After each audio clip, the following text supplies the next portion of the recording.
red, white, and bluegrass.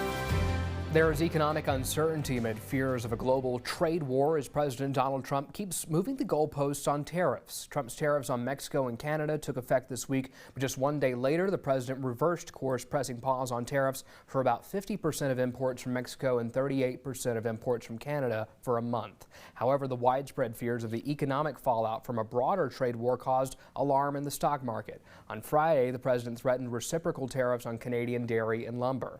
Kentucky's $9 billion bourbon industry is taking note. Especially with the smaller producers that have really taken the time and effort and spent the money to try to open up that European market for themselves. Unfortunately, if that window closes down, that it could have a pretty significant effect on these smaller brands for sure. In Canada, American alcohol was taken off the shelves. Canada's retaliatory 25% tariff will remain in place for now, with Canadian Prime Minister Justin Trudeau saying that he expects Canada and the U.S. to be in a trade war for the foreseeable future. The president said in a speech to Congress this week that it may be a little bit of an adjustment period with how tariffs may affect our budgets at home. And so, Representative Bray, I want to start this segment with you here. When we're talking about an adjustment period, how long is too long for most folks at home before there may be a bit of just restlessness when it comes to the economy? To be honest, we've seen this all before 4 years ago, right? The tariffs on bourbon. President Trump did a good job navigating that his last term. Some of these tariffs are reciprocal in that Canada unfairly has a tariff on our dairy, and what's good for the goose is good for the gander. And my hope is that he continues to use these tariffs to promote fair trade deals so that our manufacturing here in the United States not penalized, so that our middle class can grow, so that we can hopefully start bringing back some manufacturing to the States instead of having everything made overseas anymore. That's the hope. We saw a lot of that 4 years ago under the last Trump administration. I think that he's taken the same tone this time, trying to negotiate from a position of strength, which is something he obviously has a lot of experience with.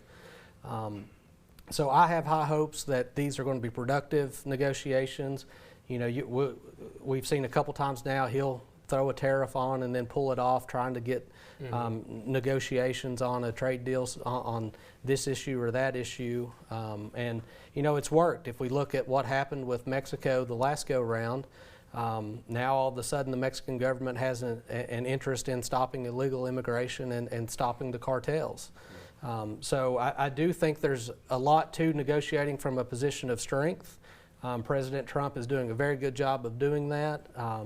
And I'm going to be curious to see what comes of these negotiations. Well, let's bring in Representative Watkins here. What do you think of this tariffs being used as a tactic towards statecraft? I mean, quite frankly, tariffs are not new to as a tool in the toolbox for many different presidents, but I would just note that Kentuckians, and I would imagine the rest of the American people, are exhausted. I mean, people are concerned about their future, and you can't plan in chaos. So not only are we seeing instability, I would think at the federal level, which is resulting to hundreds of thousands of jobs being lost or cut erratically. I would say that tariffs, I think, is pretty antithetical to what we're trying to do in the state government here. This particular assembly has reduced the state income tax, right, to give back to Kentuckians some of the money that they worked hard for. And now we are about to take that money away because of a tariffs. And that's going to really hit people, not simply for just bourbon, but think about what we get from Canada, like lumber. We have a housing shortage, a massive housing shortage in this state. And we passed the Kentucky Housing Opportunity Act to try to address that. Imagine trying to build a new house or affordable apartment with a 25 or 30% tariff on wood. I mean, the numbers don't work, and people know that. Well, as we wrap this up here with y'all, we have a little bit less than a minute left, so just one more question for y'all. Bringing it back to bourbon, are there any tools that would be available to the General Assembly that could help them out if they were to face trouble, or is that even a role that the General Assembly should play? Listen, I think this, we absolutely pass good business policy every session. We've got a good track record of supporting Kentucky's signature industries, whether that's horse racing or the bourbon industry. You know, the last time all of this happened, our federal delegation did an excellent job in helping negotiate the tariffs on bourbon. And, you know, they have avoided, you know, any kind of negative impacts last go round. I think we're going to see the same thing this time. Quick last word before we move on. I would just encourage those representatives from those industries to come to us and let us know their concerns and let us to be thought partners in developing policy should they be experiencing you know, a lot of pressure from the current tariffs. All right. Thank you both so much. We'll have to leave it there.